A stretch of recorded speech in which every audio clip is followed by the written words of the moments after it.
Oh hey, it's Geb. Hello everyone, the name's Geb. And we're back at it with more wildcard recommendations. This time, we're going to be looking at Foundations. A set so big that I needed to dedicate a single part to this. Now, given that it is Foundations, it's likely that you will have heard these cards before, given how common they are. But they are likely to be super cheap, and if you haven't picked them up already, now is the time to do so. As always, here are the disclaimers. And with that out of the way, let's get into it. The first card I want to cover is Llanowar Elves, a super simple 1/1 card that taps for green. This card is the clearest example of a card that enables so many archetypes simply by enabling a 3-mana play on turn 2. It compresses the game's timeline and forces opponents to answer threats earlier than their decks are naturally built to. As such, this card is not tied to a single payoff, instead it enables entire categories of decks. Stompy, counters, landfall, mid-range ramp, you name it.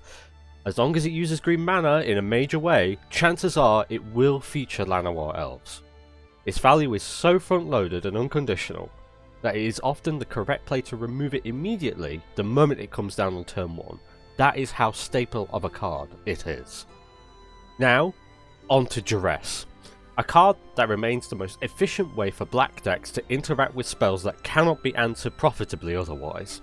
This card is already great as a 1-mana 1-for-1 card denial, but what makes this card amazing is the information it provides, allowing players to sequence future turns optimally, making this equally relevant in aggro to clear removal, mid-range to win exchanges, or even control to force through key spells or slow down the opponent long enough to win. Its ability to preemptively remove sweepers, planeswalkers, or counters makes Duress scale upward with player skill, which is exactly what defines a staple card in any format. Next, we look at Burst Lightning. Again, super simple card. Either you pay 1 red and deal 2 damage to any target, or you pay 5 mana and turn that 2 damage into 4. Early on it trades up against utility creatures, and then late game it converts excess mana into reach or larger removal via the kicker text. Few red cards remain relevant across all game phases without deck building concessions, and its flexibility explains why it outperforms the more specialized burn spells, ensuring that it goes into almost every aggressive archetype that features red. Let's look at a land now with Demolition Field. Its purpose is threefold. First, it functions as mana-based interaction without card disadvantage. Second, it adds strategic pressure onto an opponent's deck construction, and all the while giving you some light land filtering to ensure that your draws are on point. In a world where Demolition Field doesn't exist, all standard decks will eventually converge into powerful non-basic lands. Man lands, token engines, utility lands, so on and so forth. Demolition Field answers all of these without requiring a slot to be taken where a spell would be put, and this is what makes it a staple card in various control decks within the format. Now back to something a little more simple. Stab.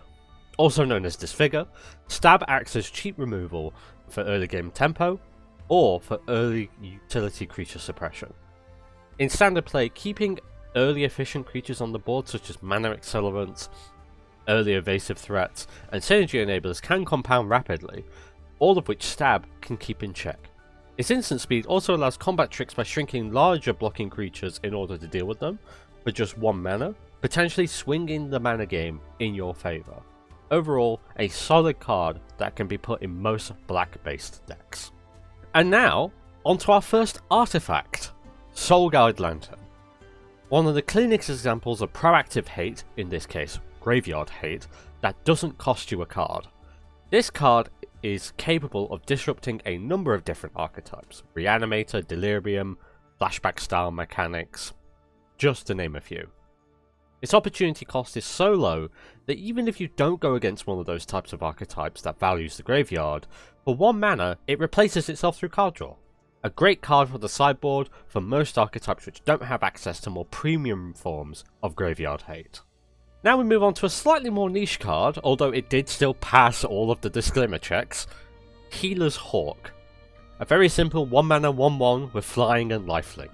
On the face of it, its value lies within its keywords, flying and lifelink. Flying plus lifelink on a 1-drop near guarantees chip damage.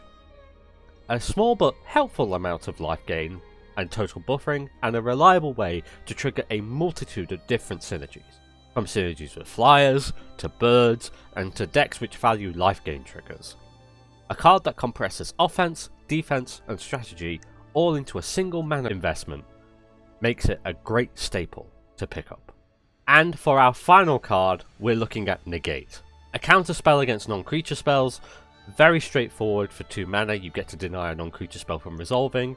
While creatures are not affected by this, and you may think that that's the downside, most game-ending effects in Standard come from non-creature spells. Think sweepers, planeswalkers, or enchantments and artifacts that generate stuff over and over and over again.